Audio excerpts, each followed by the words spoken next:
오늘 함께 볼 성경 말씀은요, 구약 성경 시편 말씀입니다. 구약 성경 시편 16편 8절 말씀 보도록 하겠습니다.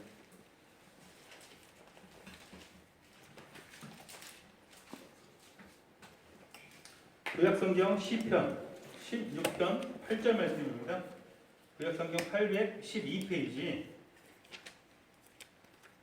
예전에 뭐 어릴 적에 그렇게 우리가 많이 들었죠. 반을 딱 비면 성경의 반을 딱 비면 시편이 되는데 찬송가가 있어가지고 지금 반 딱 비면 시편 안 나가요. 찬송가 빼고 반이에요. 16편 8절입니다. 자, 찾으시면 같이 한 목소리 들어가겠습니다. 16편 8절 시작. 내가 여호와를 항상 내 앞에 모심이여 그가 나의 오른쪽에 계심으로 내가 흔들리지 아니하리로다. 우리가 예전에 그 월요일 날그 시편 연속으로 우리가 강의를 들을 때 같이 봤던 시편 16편 우리가 같이 한번 살펴보기를 소원합니다. 다윗이 고난 중에 기록한 시편입니다. 여러분, 구약 성경은 실체에 대한 모형이요 그림자라고 항상 배우고 있습니다. 이게 성경을 읽는 가장 기본적인 우리가 상식이라고 봐도 되는 것인데, 참 안타까운 것은 많은 교회 성도들이 이 상식을 잘 분간을 못하고 이 상식에 대한 지식들이 참 너무나도 없는 것이 안타깝습니다. 우리 교회 성도 여러분들만큼은 이 구약 성경을 볼 때 구약 성경은 항상 오실 그리스도 신약에 대한 그림자요 예표요 모형이었다는 사실을 늘 염두하고 기억하시기를 소원합니다. 구약에는 예수님에 대한 예표가 되는 모형이 되는 수많은 인물들이 나옵니다. 너무나도 많은 인물들이 나옵니다.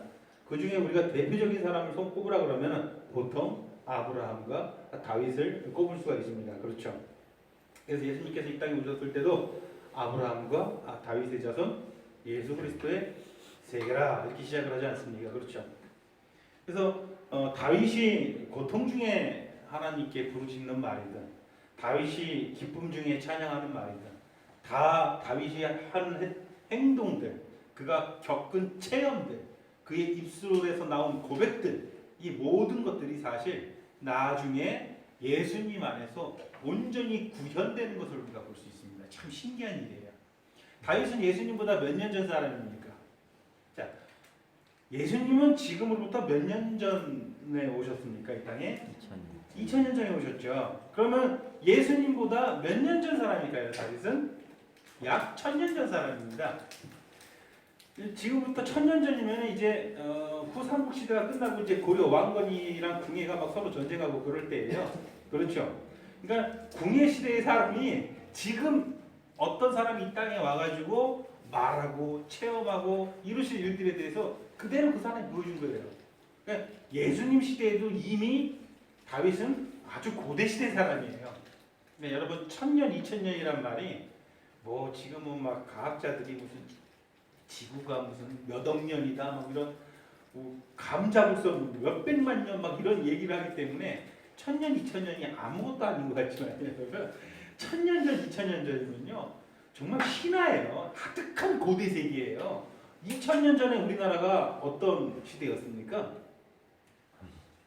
사실 신화예요. 우리나라 이제 신화가 시작되는 예수님이 아주 오래전에 이 땅에 오신 분이고요. 그보다 훨씬 더 오래전에 다윗이 살았죠.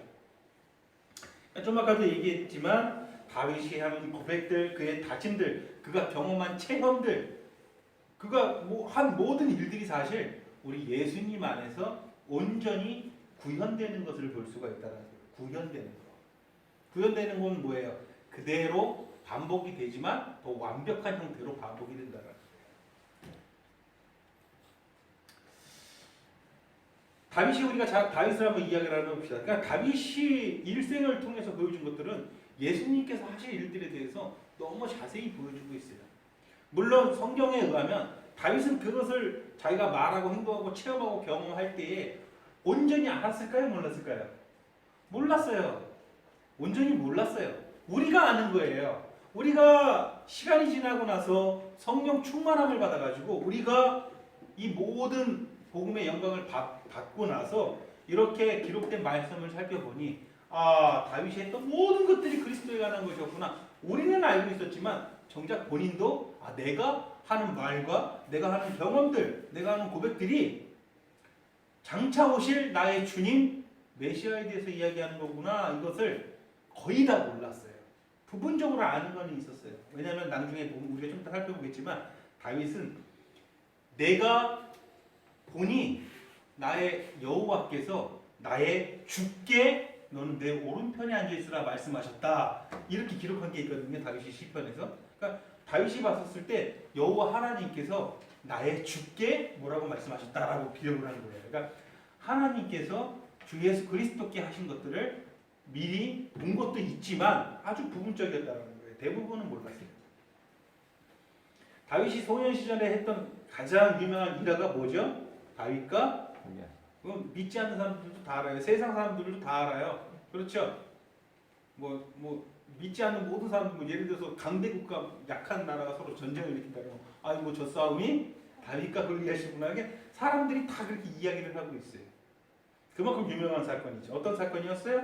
자, 골리앗의 그 거인 장수, 그 블레셋의 거인 장수 골리앗을 그 소년 다윗이 형들 도시락 배달 갔다가 도시락 심부름 갔다가 아니 이스라엘 병사들이 저 대적하는 하나님을 대적하는 저 나라에 저 장수 하나를 이기지를 못해서 겁먹어가지고 막 벌벌벌벌 떨고 있는 모습을 본 거예요. 꼬마 다윗이 너무 화가 난 거예요.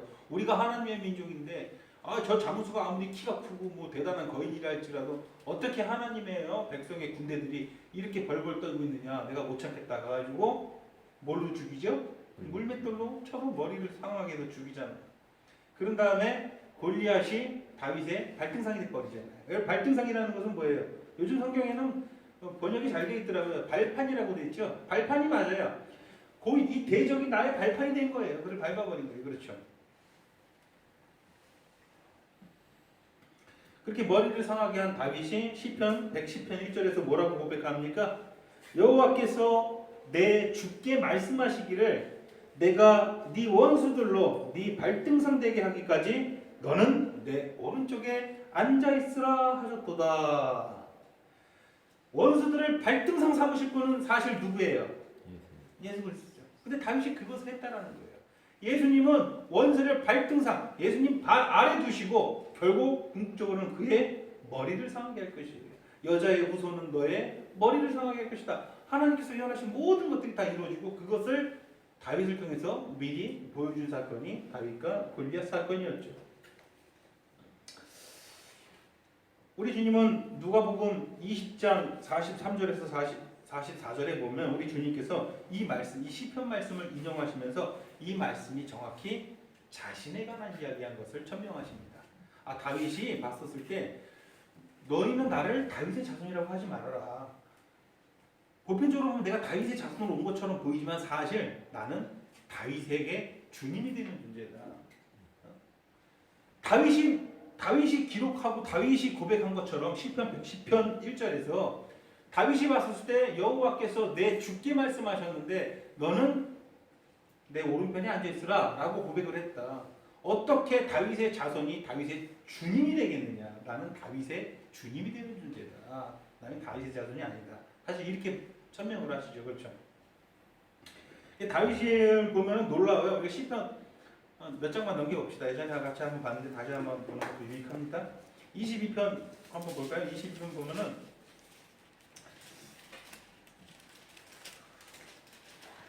(22편) 1절 같이 한번 읽어봅시다. 시작. 내 하나님이여 내 하나님이여 어찌 나를 버리셨나이까? 어찌 나를 멀리하여 돕지 아니하시며 내 쉬는 소리를 듣지 아니하시나이까? 자, 이거 우리 십자가에서 부르짖는 주님이 보이시나요, 여러분? 다윗이 한 말이에요. 다윗은 나의 주님이, 나의 구원자가 장차 이 땅에 오셔가지고 저 저주받은 십자가에서 이렇게 부르짖을 걸 알았을까요? 몰랐을까요? 몰랐어요. 근데 하나님께서 다윗의 입술을 통해서 나온 말들을 온전히 구현시키시잖아요. 그리스도 안에서. 다윗이 예표가 되는 인물이라는 거예요. 그렇죠. 22편 7절 8절 한번 같이 읽어봅시다. 시작. 나를 보는 자는 다 나를 비웃으며 입술을 삐죽거리고 머리를 흔들며 말하되 그가 여호와께 의탁하니 구원하실 걸 그를 기뻐하시니 건지실 걸 하나이다. 그 십자가에서 예수님 달라계실 때 조롱하던 군주들이 보입니까? 예수님이 소리를 지르니까 와 저가 여호와께 한번 부르시는데 한번 구하러 오나 한번 보자 이러면서 막 조롱하고 비웃던 군주들이 보입니까? 온전히 그리스도 안에서 구현되는 일들이라는 거예요. 22편 16절 한번 볼까요? 16절도 한번 시작. 개들이 나를 에워쌌으며 악한 무리가 나를 불러 내 수족을 찔러줬다. 예수님을 찔러드는 로마 군병들이 보입니까? 십자가에 매달려 계신 예수님을 찔르던 그 악한 개들과 같은 존재들이 보입니까? 18절 볼까요? 시작. 내 겉옷을 나누며 속옷을 제비 뽑나이다. 너무나도 수치스럽고 치욕스럽게 우리 예수님 그렇게 십자가에 달려 계신데 예수님 속옷까지 벗겨가지고 지네들이 제비 뽑았던 로마 군병들이 보이고 수치와 모욕당하는 우리 주님이 보이십니까? 이게 다윗이 실질적으로 이 일들을 그대로 겪은 건 아니지만 다윗의 입술을 통해서 우리 예수님을 온전하게 하나님은 이미 예수님 오시기 1000년 전에 정확히 보여주신 거예요. 어떻게 짠 것도 아닌데 로마 군병들은 2000년 전에 다윗의 입술에서 나온 말들을 그대로 행했을까요? 이게 참 신기하죠. 그 믿음이 없는 자들도 신약성경은 지금부터 2000년 전에 기록된 것이 맞고 이 시편 말씀은 지금부터 3000년 전에 기록된 고문서다라는 걸 다 인정을 한단 말이에요. 근데 어떻게 3000년 전에 기록한 어떤 사람의 이 시편, 이 시들이 2000년 전에 그냥 어떤 분이 정확히 일어날 일들을 기록을 했냐 이거예요. 로마 군병들이 믿음이 있어가지고 이 시편 말씀을 알고 있어가지고 아 우리가 이대로 해야지 한 것도 아닐 텐데, 그죠?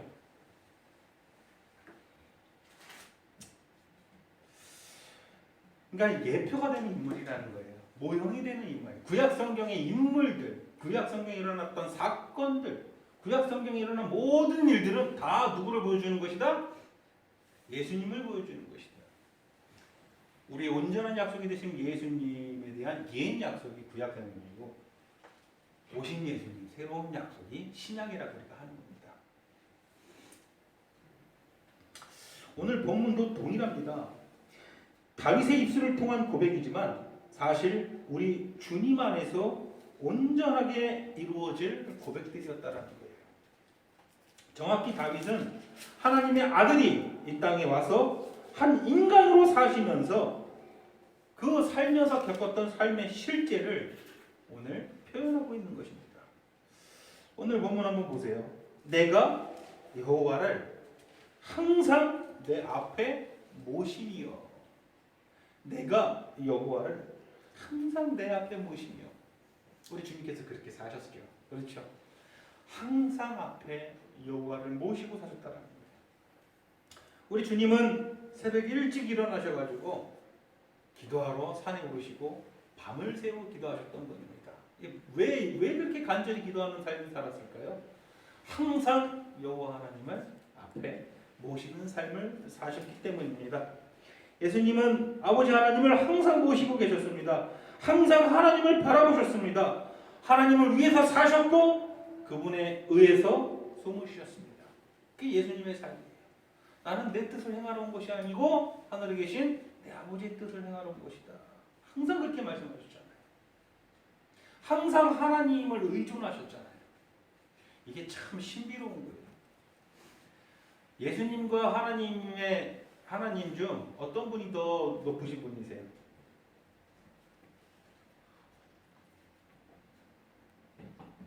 성경을 보니까 지금도 제가 한 이야기를 들으니까 어떤 분이 더 높으신 분이세요? 하나님. 네? 하나님. 아버지 하나님이 높으세요? 예수님이 높으세요? 하나님. 똑같은 분이죠. 저기 정답이에요. 그런데 성경을 보니까 누가 더 높은 것처럼 보여요. 하나님. 그렇게 하신 거예요, 예수님이. 지위와 모든 것들이 동등한 분이고 한 분 하나님이시고 모든 권세와 능력과 영광이 동등하신 분인데 일부러 본인을 낮춰가지고 일부러 본인이 능력 없는 위치에 가신 거예요. 일부러 의존적인 분이 되신 거예요. 예수님은 천지의 주제이시오 만물의 창조자 되시는 주님이십니다. 어떤 존재를 의지하는 분이 아니라 그냥 그분이 하나님이세요. 그런데 스스로를 낮춰가지고 아버지 하나님을 의존하는 존재가 되시기로 작정을 하시고 또 실제로 의존하시면서 하셨다는 거예요. 항상 앞에 하나님을 모시고 사셨다는 겁니다.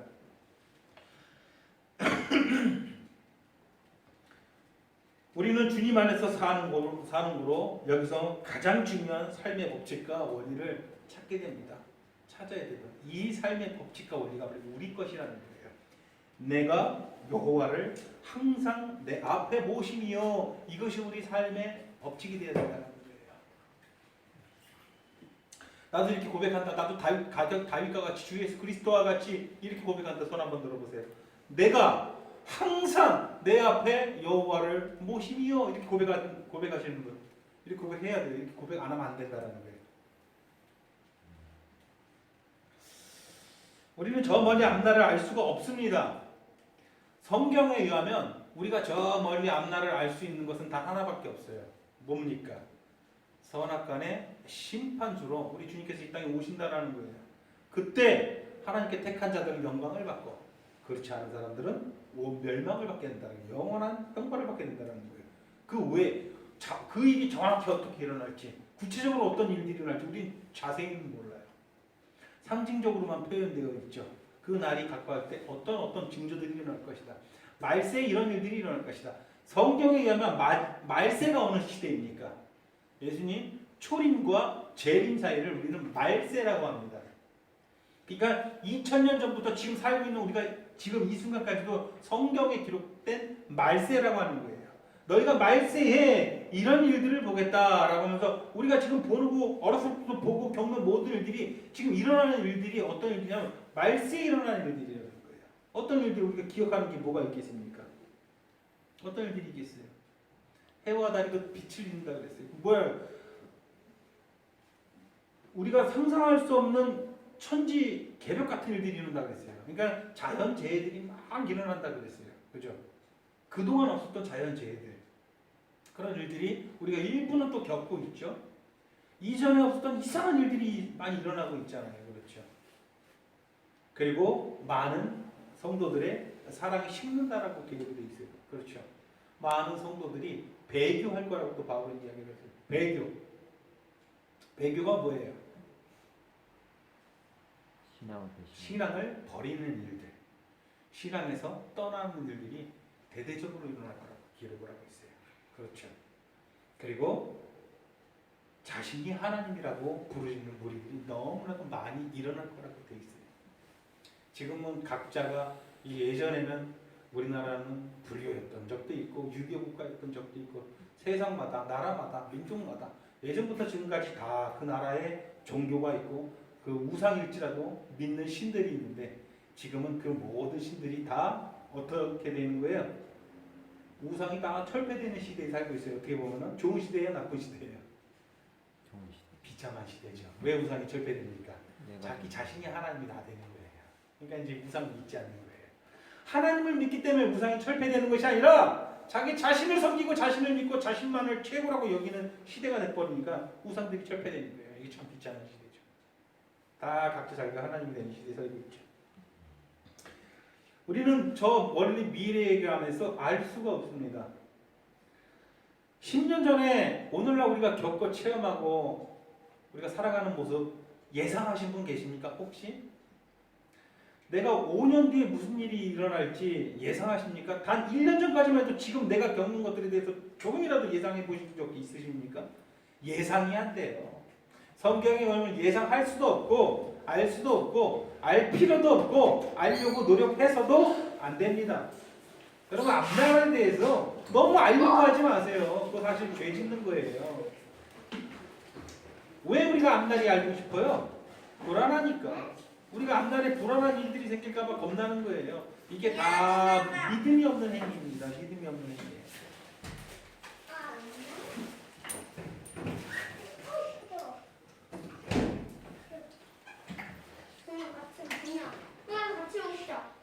앞날을 염려하면서 근심하는 것은 하나님 앞에서 큰 죄를 짓는 것입니다. 난 솔직히 앞날이 좀 걱정된다. 어찌 앞날이 걱정 안 될 수가 있어요. 그렇죠? 앞날이 걱정될 때가 많이 있겠죠.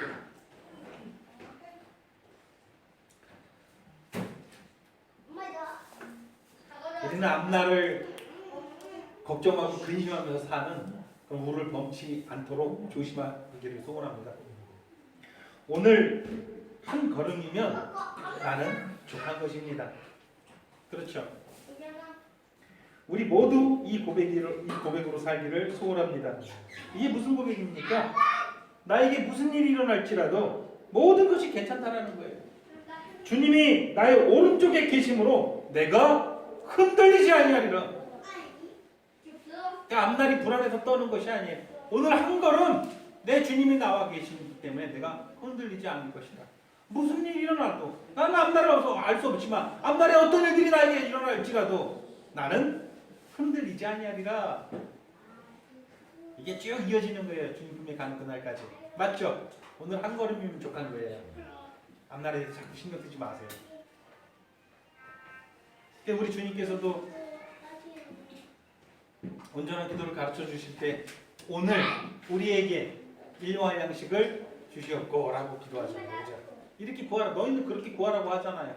오늘 우리에게 오늘 일용할 한 번 먹을 양식 그거면 족하다라는 거예요. 네?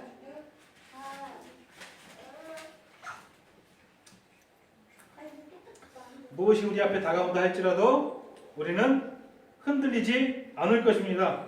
내가 여호와를 내 앞에 항상 모시며 이 원리와 법칙을 항상 가지고 가시길 소원합니다. 미래를 염려하지 마십시오. 오늘 하나님을 오늘 이 자리에 오늘 이 순간 오늘 하나님을 내 앞에 모시기를 소원합니다.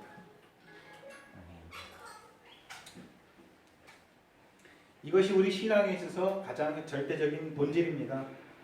이것은 어떤 모호한 개념이 아닙니다. 이것은 실질적 삶의 태도입니다. 우리 삶에서 항상 여호와 하나님을 내 앞에 모셔야 합니다.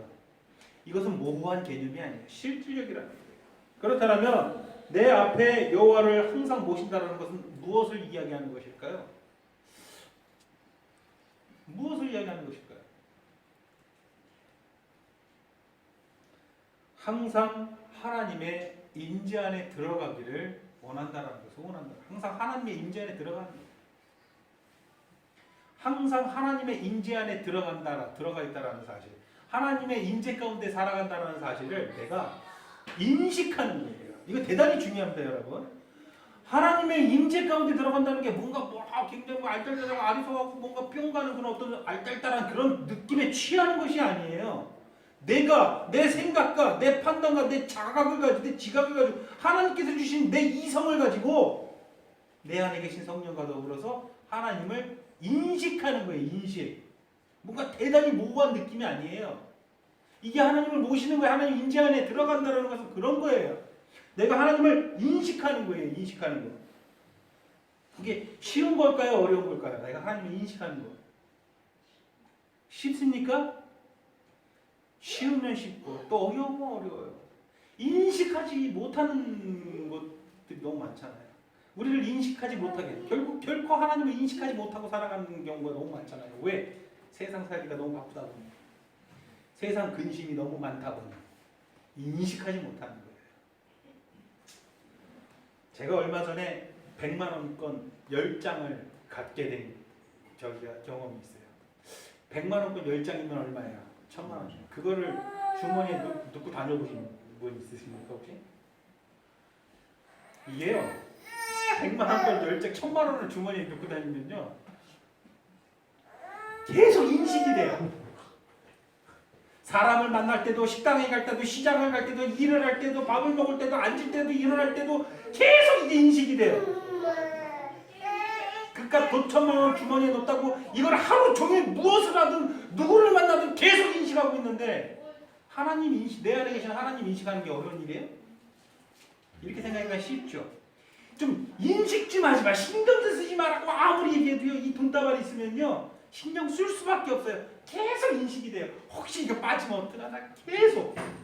하지 좀 말라고 해도, 하지 좀 말라고 호통을 쳐도 계속 인식하는 거예요. 하나님을 인식하라 그러는데도 인식 안 하는 건 문제가 있는 거예요, 없는 거예요? 인식 인식하는 거예요. 내가 돈다발을 보고 있다고 해서 인식하는, 눈에 보여야 인식하는 거예요. 여기는 안 보이잖아요. 넣어놨어도 만지고 있는 것도 그냥 놓는 거잖아요. 그래도 계속 인식해요. 이게 항상 여기 신경이 가는 거예요. 항상 내 안에 계신 하나님 계속 인식하고 그 인지 안에 들어가요. 그것이 내 앞에 하나님 어떻게 하는 것이다? 모시는 거예요. 쉽습니까? 어렵습니까? 쉽죠. 이 사실 쉬운 건데 내가 안 하는 거예요. 내가 안 찾는 거예요. 하나님이 내 밖에 계신 게 아닌데 항상 내 안에 계시기 때문에 내가 찾으면 언제든지 그것을 인식할 수 있는데, 그분을 인식하고 언제든지 그분을 앞에 모시는 것이 가능한 건데 안 하는 것이죠. 뭔가 이상하게 뽕 만드는 것, 그것만 뿅 하는 것만 생각하는 거예요. 뿅 하고 뭔가 모호하고 뭔가 내가 뭐 표현할 수 없는 뭔가가 나에게 일어나는 것이 내가 하나님 임재 안에 있는 것이다. 뭐 이렇게 생각하는 거예요. 어리석죠. 실제로 교회에서 그걸 가르치고 그걸 조장하죠. 그러면서 성령 받으러가면서 사람들이 눈가 뒤집고 주여 막 소리 지르면 뭔가 하나님이 뭔가 엄청나게 임재하는 것처럼 아주 어지러운 하나님 만들어버리고 있죠. 사실은 그게 아닌데 우리 안에 항상 잠잠히 계신 그 하나님을 내가 늘 깊이 묵상하고 인식하고 그 임재 안에 들어가는 거예요. 내가 찾는 거예요. 그것을 인식하는 거예요.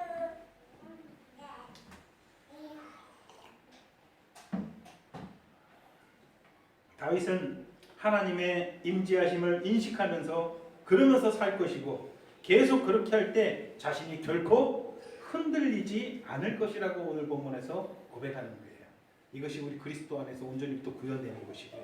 그렇죠. 1차적으로는 다윗이고 그 다음에 그것을 궁극적으로 가리킨 것은 그리스도고 또 궁극적으로는 그리스도 안에서 그분과 더불어 우리가 함께 누리고 고백하는 것들이 구약의 시편의 내용이라는 거예요. 믿으십니까?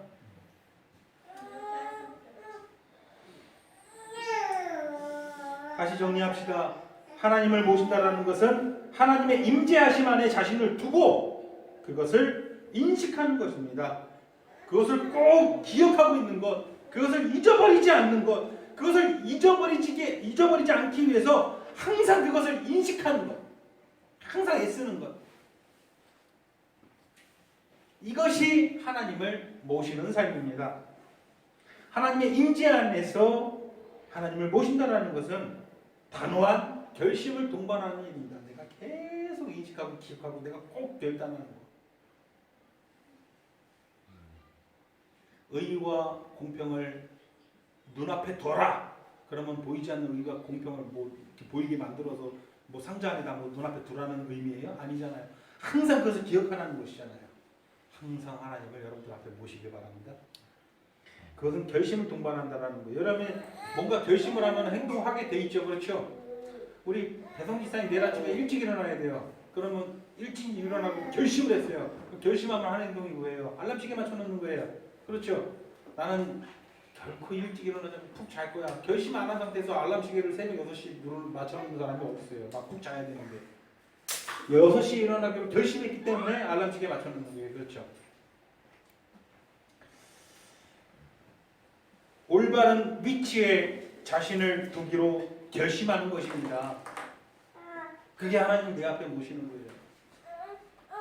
나는 세상에서 엉뚱한 위치, 엉뚱한 땅에 설 때가 너무 많잖아요. 저 세상 사람들, 저 멸망의 길로 가는 사람들 틈에 섞여가지고 엉뚱한 위치에 서 있는 경우가 많잖아요. 올바른 위치에 자신을 두기로 결심해야 돼요. 그게 우리가 하나님을 모시는 것이죠. 그게 하나님을 인식하는 것이죠. 내가 올바른 위치에 서 있지 못하면 어떻게 하나님을 인식합니까? 그냥 정신없이 바쁜데 세상 사람들과 동일한 거 바라보고 그냥 정신없이 바쁘고 내 안에 죄악된 본성만 의지해서 살아가는 거죠. 골로새서 3장 2절 우리가 잘 아는 것처럼 위의 것을 생각하고 땅의 것을 생각하지 말아라 이 하시는 말씀처럼 올바른 시야를 가지고 살기로 내가 결심하는 거예요. 내가 저 하나님을 바라보고 살겠다. 내가 하나님의 영광을 바라보고 살겠다. 변치 않는 마음으로 하나님을 바라보기로 내가 결심하는 거예요. 이 결심이라는 게 있어야 돼요, 내 안에. 내가 변치 않겠다. 내가 그동안 돈이 좋았고 세상 자랑이 좋았지만, 내가 그동안 세상에 있는 이런 저런 것들이 좋았지만, 내가 지금까지는 어떤 것들을 바라보고 그것들만 우선순위로 해서 살아갔지만, 이제부터 나의 모든 우선순위 첫 번째는 항상 여호와 하나님이에요. 결심하는 거예요. 이것이 하나님을 모시는 삶입니다. 결심이 없다라면 우리는 반드시 환경에 지배당하고 이 세상에 이 세속에 잠식당하고 맙니다. 많이들 경험하잖아요. 어느 정도 경험상 경험하는 건 좋은데 경험 정도를 넘어서서 거기에 그렇게 빠져서 살면 큰일 납니다, 여러분. 내가 넘어질 수도 있어요. 넘어져서 그 상태로 그냥 눌러 앉을 수도 있어요. 그러나 그냥 뒤로 가가지고 아예 고의적으로 뒤로 가가지고 넘어지는 수준이 아니라 까꾸로 가서는 안 된다라는 것이죠. 하나님의 임재 안에서 항상 하나님을 모시기로 결심하시기를 소원합니다.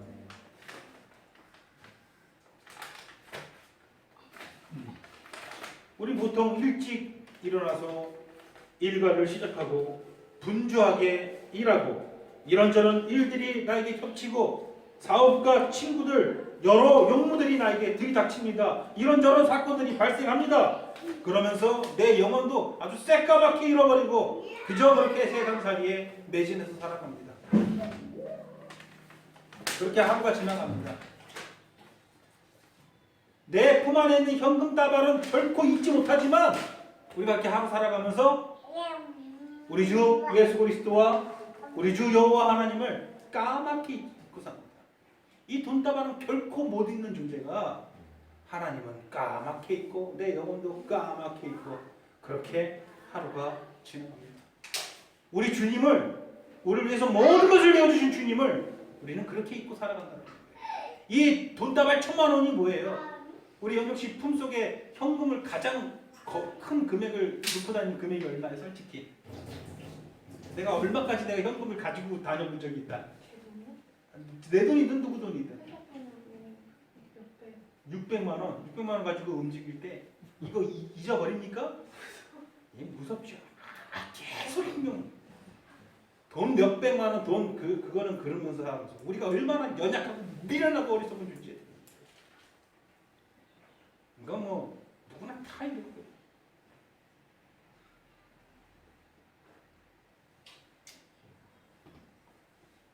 어려서부터 그게 익숙해졌잖아요. 오래간만에 우리 부모님 지인들이 우리 집에 놀러 오면 아유 많이 컸네 공부 잘해라 그러면서 뭘 줘요? 1,000원짜리 한 장만에 딱 줘요. 이 1,000원짜리가 금방 뺏길 거지만 어쨌거나 그 뺏기기 전까지 그 순간만큼은 온통 신경이 어렵을 때부터 여기에 다 가요. 우리는 그렇게 자라왔잖아요.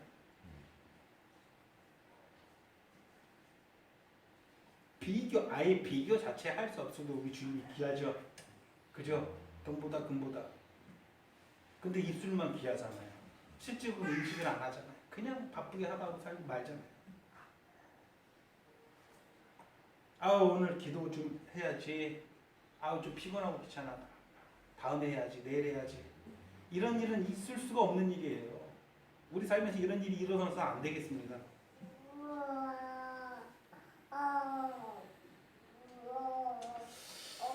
하나님의 임재 안에서 우리 하나님을 내 앞에 모시며 여러분 결심하시고 확정 지으시고 나는 알 것이다 소리 지르시길 소원합니다.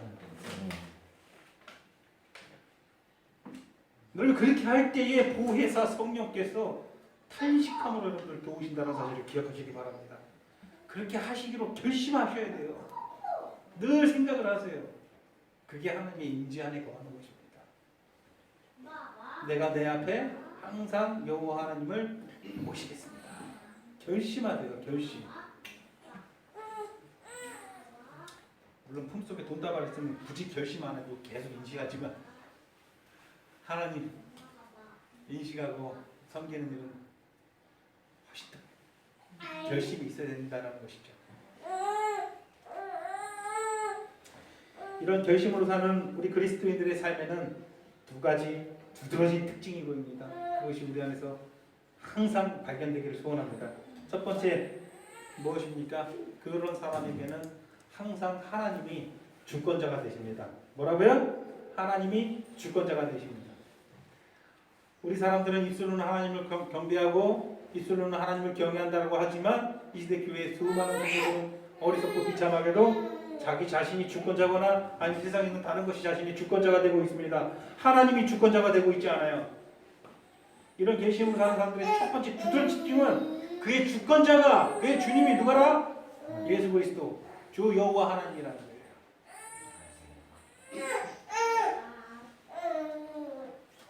마태복음 우리가 잘 아는 26장 39절 보면 우리 주님께서 마지막 기도의 순간에 뭐라고 기도하십니까? 내 아버지여 만일 할 만하시거든 이 잔을 내게서 지나가게 하옵소서. 그러나 나의 원대로 마시고 아버지의 원대로 하옵소서.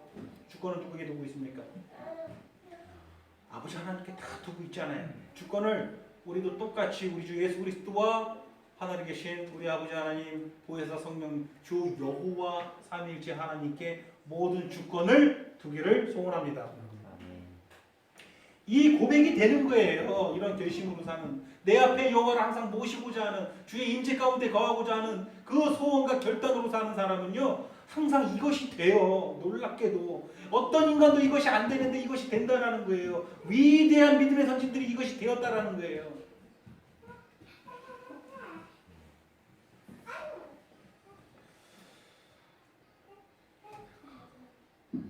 우리 인류가 처음 범죄했을 때와 같이 그 죄의 본질이 그것이죠.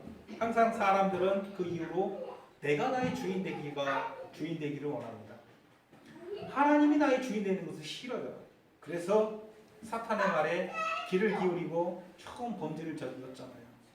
내가 나의 주인이 되고 싶은 거예요. 그게 죄의 본질이기 때문에 인간들은 다 극단적인 이기주의 가운데 자기 자신만 추구하면서 살아가요. 이렇게 자기 자신이 자신의 주권자가 되고 싶은 성향이 인간에게 본질적으로 아주 강력하게 있다라는 거예요. 그러니까 지금도 모든 게 마찬가지죠. 나만 아니면 되는 것이죠. 우크라이나에 전쟁 터져가지고 수많은 사람들이 죽고 있지만 아니 나만 아니면 되는 거예요. 저도 그렇고 여러분도 그렇지 않습니까? 나만 아니면 되는 거죠.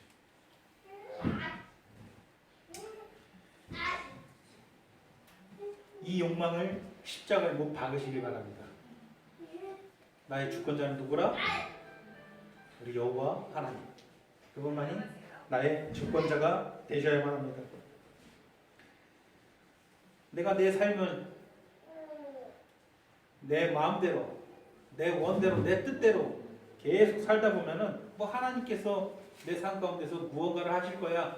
이게 보편적인 신앙이에요. 어리석은 신앙이죠. 그냥 내가 주권자예요.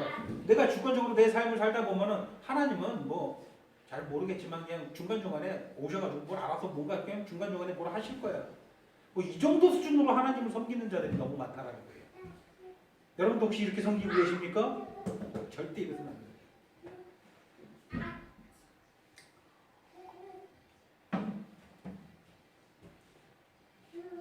이런 삶은 멸망의 길뿐입니다. 무너지는 길이에요. 부서지는 거예요. 부서져 없어질 길이에요. 그냥 모래 위에 성 쌓는 삶입니다. 차라리 믿지 아니하고 그냥 자기 하고 싶은 거 마음대로 하면서 그냥 영원히 형벌받고 그렇게 사는 게 나아요. 차라리 어차피 똑같이 영원히 형벌받을 거 마음대로 살다가 그냥 형벌받으라 그래요. 그게 뭡니까? 실체가 없는 신앙.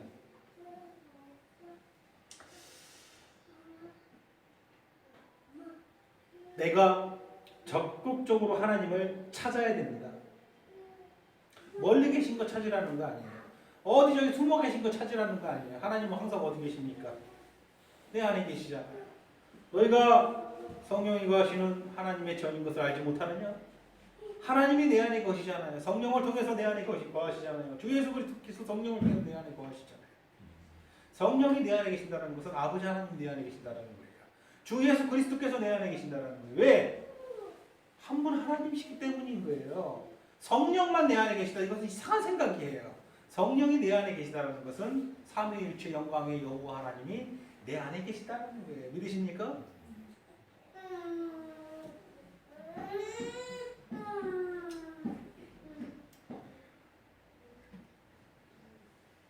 내가 하나님 앞에서 이런저런 좀 고백을 하고 그렇게 고백하고 살아가야 되는데 내가 내 앞에 하나님을 항상 모시며 이렇게 고백하고 싶은데 그게 잘 안 되십니까? 하나님을 찾으십시오. 내가 그리스도의 십자가 길을 가고 싶습니까? 좁고 협착한 길, 내가 능히 기쁨과 평강을 가지고 그 길을 순종하면서 가기를 원합니까? 근데 그렇게 잘 안 됩니까? 하나님을 찾으세요. 그러면 내 안에 평강이 없습니까? 세상에 일어나고 있는 이런저런 작은 일 때문에 내가 요동치고 있습니까? 하나님을 찾으십시오. 멀리서 찾는 건 아니잖아요. 내 안에 계시잖아요. 찾으시라는 거예요. 두렵고 떨립니까? 하나님을 찾으십시오. 하나님의 임재를 인식하지 못해요. 하나님의 임재를 내가 누리지 못하고 그게 무엇인지 알지 못해서 답답합니까? 하나님 찾으세요. 간단해요. 찾으면 된다는 게 늘 인식하라는 거예요. 결심하라는 거예요. 하나님을 찾으라는 거예요. 그러면 내 안에서 말씀하시고 인도하시는 하나님을 분명히 내가 체험하게 되는 것입니다. 나에게 감동을 주고 내 감정을 움직이시고 내 머리 생각을 움직이시고 나와 함께 하시고 나에게 강렬하게 임재하시고 나를 푹 안아주시는, 나를 꼭 안아주시는 그 하나님을 체험하게 될 수밖에 없다는 거예요. 이런 체험 많이 하실 줄 알고 있습니다. 앞으로 사는 날까지 계속 이런 체험으로 하루하루 살다가 능히 주의 영광의 날에 서시기를 소원합니다. 내가 항상 여호와를 내 앞에 모시기요 그 임재 가운데 사는 자가 어찌 심판날이 두렵겠습니까? 어찌 마지막 로마서에서 말하는 것처럼 마지막 그때 우리가 하나님 앞에서 직고하리라, 하나님께 직고하는 일이 어찌 이렇게 어렵고 힘든 일이 되겠습니까? 그렇죠?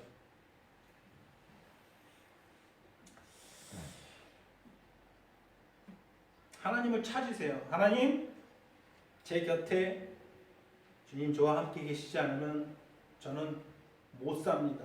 저는 살 수가 없습니다. 하나님, 저는 하나님 없이는 못 삽니다. 하나님 찾기를 바랍니다. 건강을 잃어버려도 나는 살 수 있고 내 재산을 잃어버려도 나는 살 수 있고 나는 어떤 일들이 일어나도 나는 살아갈 수 있겠지만 하나님께서 곁에 안 계시면 나는 못 삽니다. 그렇게 하나님 찾기를 소원합니다. 여러분들 삶이 무기력합니까? 여러분들 죄의 정욕이 여러분들 안에서 솟습니까? 세상이 좋으신가요? 하나님을 열심으로 찾으십시오. 오직 하나님이 여러분들의 주권자 되게 하십시오. 그러면 됩니다.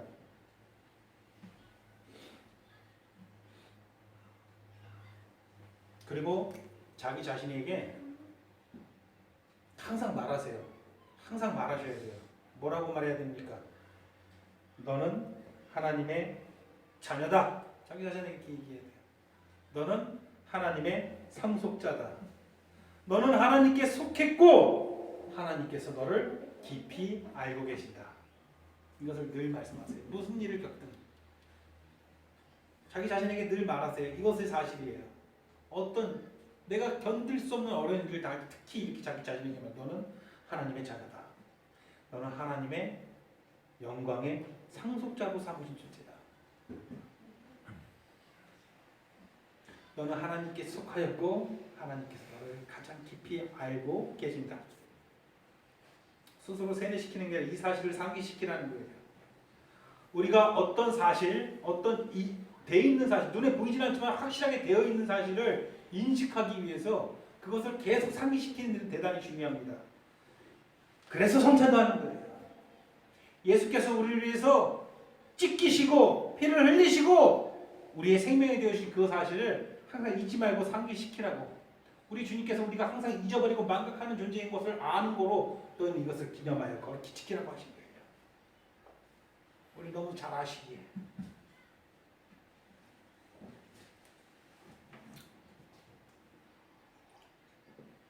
늘 이렇게 자기 자신에게 말하면서 의식적으로 하나님의 임재를 찾기를 바랍니다. 의식적으로 찾아야 돼요. 뭔가 무의식적으로 모호한 일들이 일어나는 것이 하나님의 임재가 아니에요. 내가 의식적으로 하나님을 찾는 것입니다. 그렇게 찾으시겠습니까? 근데 우리 본성이 약한 거로 찾는 것이 되게 불편스럽고 되게 불편하고 되게 번거롭고 범패스러울 때가 내 안에 있어요. 솔직히 고백하셔야 돼요. 이 별것 아닌 것 같지만 찾기만 하면 되는 것 같지만 그게 그렇게 또 하기가 또 귀찮고 힘들 때가 있는 거예요. 제가 요즘에 저희 숙소가 강원도 산 쪽에 산골짜기에 있기 때문에 뒤로 넘어가면 야산에 올라가면 기도하기 편한 그런 바위가 있어요. 가끔 기도하러 올라갑니다. 그래서 오늘 저녁에는 기도하러 올라가야 되겠다 하면 좋아요. 처음엔 좀 무서워요. 너무 깜깜하고 앞에 보이는 것도 아무것도 없고 시골에는 불빛이 없잖아요. 달빛이 어두운 날에는 정말 한 치 앞도 안 보여요. 그게 산에 기도하러 올라갈 때가 있어요. 올라가면은 되게 귀찮아요. 가는 게 너무 싫어요. 그렇다고 해서 내가 그 방 안에 앉아가지고 기도하는 것은 기도가 잘 안 되고 그 산에 올라가서 기도할 때는 또 오늘은 그냥 가지 말자. 너무 가기 싫은데 억지로 올라가잖아요. 너무 산속에서 하나님의 임재를 체험하게 되는 거예요. 내가 억지로라도 하나님을 찾으면 우리 하나님은 억지로 찾아. 네가 감히 나를 억지로 찾았어? 난 너를 안 만나줄까? 이러실 분이 아니에요. 이런 체험이 참 많아요. 제가 청년 시절에 내가 할 수 있는 예배는 다 참석하고 싶었던 거예요. 그래서 수요 예배를 거의 한 번도 안 빼놓고 항상 갔어요. 일이 늦게 끝나는 날은 수요 예배 참석 못 하잖아요. 예배가 끝나는 시점이라도 꼭 가요. 그냥 대충 겨울에 막 기억이 나요. 오늘은 너무 힘들었어요. 일도 너무 늦게 끝나가지고 지금 예배 거의 끝날 시간이에요. 근데 겨울에 그냥 일 끝나자마자 집에 와서 뭐 뜨거운 물 온수 기다릴 틈도 없어. 시간이 없으니까 그냥 찬물로 그냥 막 씻고서는 교회 부랴부랴 갔는데 이제 목사님 설교하고 계시더라고요. 거의 이제 예배가 중간이 넘어가고 있었어요. 근데 너무 그날 교회 가기 싫었어요. 근데도 가기 싫었는데 막상 그렇게 앉으니까 그냥 뜨거운 눈물이 나요. 주님 이렇게 미련한 저를 억지로라도 이곳에 끌고 오셔가지고 이렇게 저를 만나주시니 얼마나 행복합니까? 하면서 막 뜨거운 눈물이 나오는 거예요. 하나님을 찾으십시오. 그럼 하나님께서 여러분들을 결단코 외면하시지 않습니다. 제가 정확히 성경 구절을 암기하는 데는 굉장히 약해요. 그래서 장로님이 참 경이롭게 보이기도 하는데 찾으라 그리하면 뭐라 그러죠? 구하라 그러면 뭐 할 것이죠? 구하고 찾으십시오. 그럼 여러분들 뭐 어떻게 된다고요? 찾을 것이요. 그래서 저는 우리 장로님 머리를 닮았으면 이렇게 말씀 선포할 때 구절들을 외워가지고 외운 걸 항상 적어와요. 그래서 못 외워가지고. 히브리서 11장 6절 뭐라고 되어 있습니까? 하나님께 나아가는 자는 반드시 그가 계신 것과 또한 그가 자기를 찾는 자들에게 상 주시는 이심을 믿어야 할지니라. 믿으십니까? 하나님을 찾는 이들에게 뭐 하시는 분이다? 상 주시는 거예요. 하나님께서 주시는 저 영원한 하늘 영광의 복락, 저 하늘 복락에 있는 저 엄청난 여러분들 상급들을 다 받아 누리시기를 소원합니다. 하나님 찾기를 바랍니다.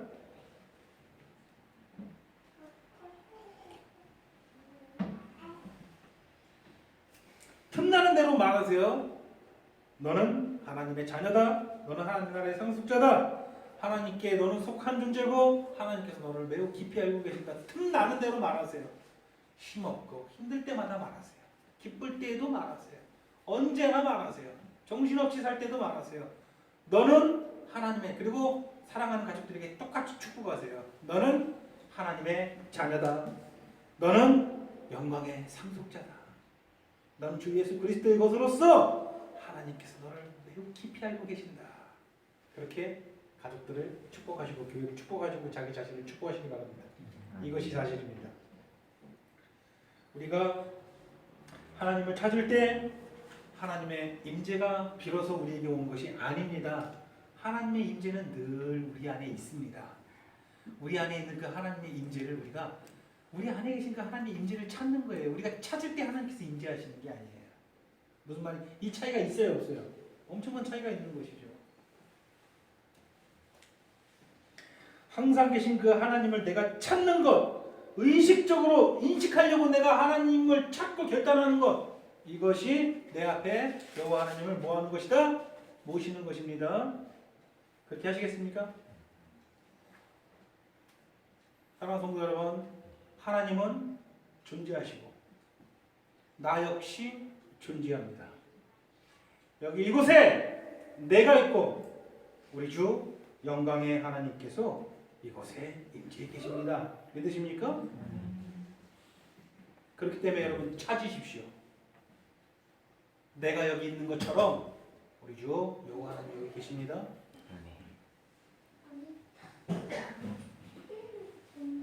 이 사실을 알고 있으면요, 찬양에 그냥 별 노랫말 한마디만 불러도요 내가 막 감동이 되는 거예요.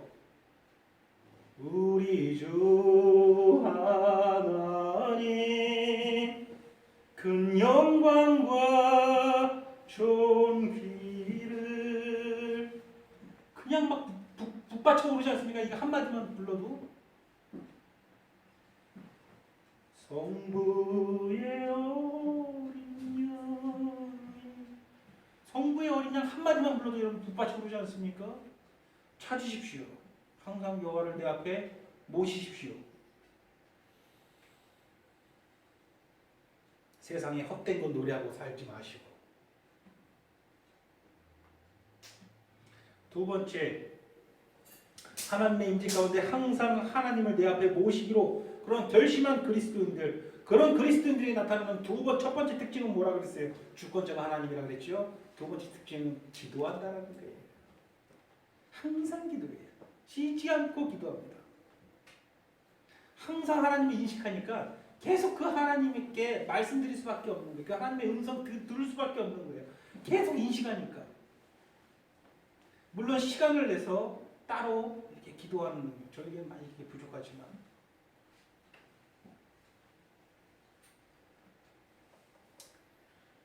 기도는 하나님께 이야기하는 것이죠. 그리고 하나님의 이야기를 듣는 것입니다. 상호 소통하는 것입니다. 인격적으로 관계를 갖는 순간입니다. 그것이 기도하는 거예요.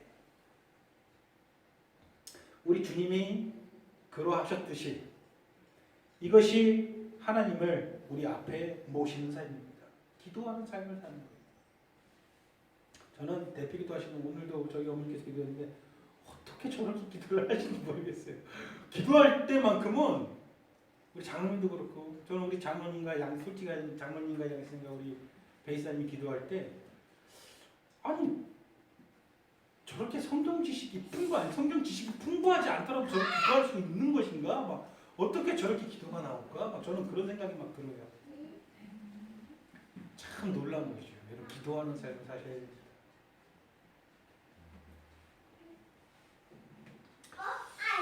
위대한 믿음의 선진들은 항상 하나님을 앞에 모시는 기도의 삶을 살았기 때문에 이게 참 삶의 무기거든요. 어떠한 상황에서도요 평온함을 잃지 않았습니다. 우리가 별것도 아닌 거에 벌벌 떨고 흔들린다면 기도하지 않는 삶을 살기 때문에 하나님을 찾지 않고 하나님을 내 앞에 모시기로 결심하지 않았기 때문이에요. 내 앞에 모시고 싶은 이런저런 것들이 너무 많기 때문이에요. 결국 궁극적으로 그게 나에게 해가 되는 것인데 그게 내가 사랑하는 내 가족, 내 자식, 내 부모에게, 내 부모 형제에게 해가 되는 일인데 내가 내 앞에 여전히 여호와 하나님을 모시지 않고 다른 것을 모시고 싶은 거예요. 이 짧은 인생 그렇게 사는 거예요. 결국 내가 가장 아끼는 저 영혼들조차 비참하게 되는 것을 볼 수밖에 없을 것입니다. 내 앞에 여호와 하나님을 모시기를 바랍니다. 결코 그들은 평온함을 잃지 않았습니다. 그들이 병을 앓거나 사랑하는 사람을 잃어버리는 슬픔을 당할 때에도 결코 좌절하거나 결코 균형을 잃어버리지 않았습니다. 그게 실제 역사에서 계속해서 일어난 우리 믿음의 선지들이 보여준 믿음이에요. 결코 그들이 그렇다고 해서 매정한 사람들은 아니었어요. 슬픈 감정, 아픈 감정, 그것에 그 어느 누구보다도 다 민감했지만 결코 절망하지 않았다라는 거예요. 주께서 주시는 참된 평안과 위로와 소망을 잃지 않았다라는 거예요. 모든 영혼들을 주님 안에서 확정지었기 때문입니다. 우리가 지난주에도 언급했지만 스포필드라는 사람, 자기 자식과 아내가 그렇게 비명 행사해도 하나님을 찬양하잖아요. 위대한 믿음 선지들 너무나도 많죠. 안디옥의 주교였던 이그나티우스, 그가 했던 고백이 뭡니까? 로마 군병에게 잡혀가지고 우리 주님과 같이 여기 끌려다니고 저기 끌려다니고 매맞고 할 때 그가 칼이 가까울수록 영광에 가깝구나 이렇게 고백하잖아요.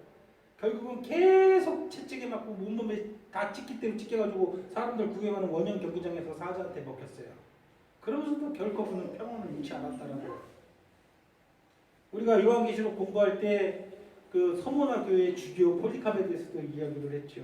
이 폴리캅 너무나도 대단한 사람이에요. 로마 군병들이 포리캅을 잡으러 왔을 때 포리캅은 진심으로 그들을 극진히 대접하고 있는 거 없는 거 다 꺼내와서 우리 집에 온 손님이고 나는 하나님의 자녀이고 모든 영혼들을 사랑하는 나는 존재일 수밖에 없는데 그래서 극진히 그들을 대접하잖아요.